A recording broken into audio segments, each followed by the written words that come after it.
This week's Know Your Cash word of the week is currency.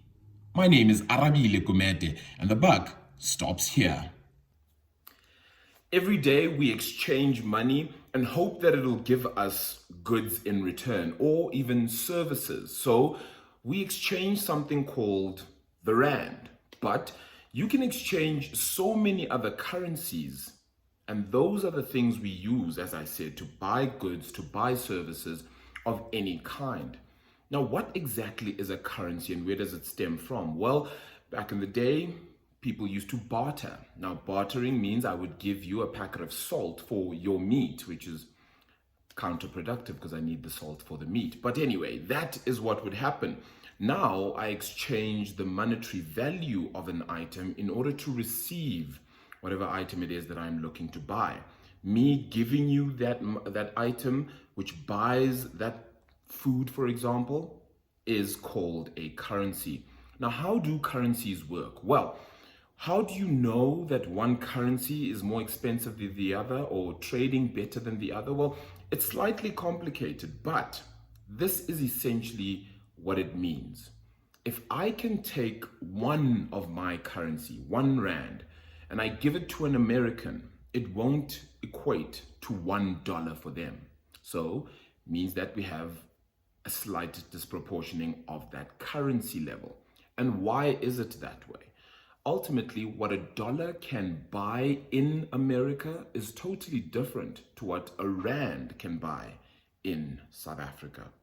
So the variance between the two, or the difference between the two, is because of what each one can give you.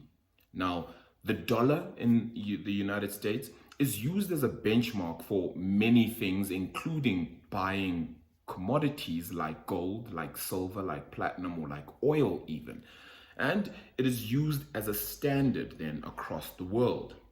That means that it already is more significant than many other currencies around the world.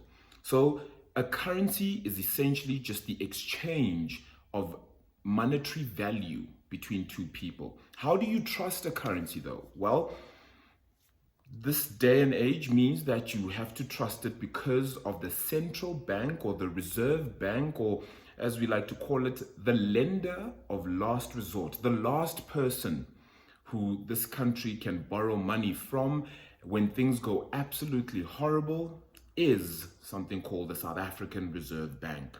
Now, basically, if the world was to go upside down and something was to happen to the financial system of the world, South Africans could be able to say, I will go to the Reserve Bank and be able to claim that note, whether it be 10 rand, 20 rand, 30 rand, 50 rand for that matter, and say that I need the value of this in gold, because that is how it used to be backed. So I would give you a piece of a letter rather, which was a promissory note or a promise, and that promise would write that I would give you the value of what is written on this note in gold should things fail, which made that piece of paper almost as valuable as that gold.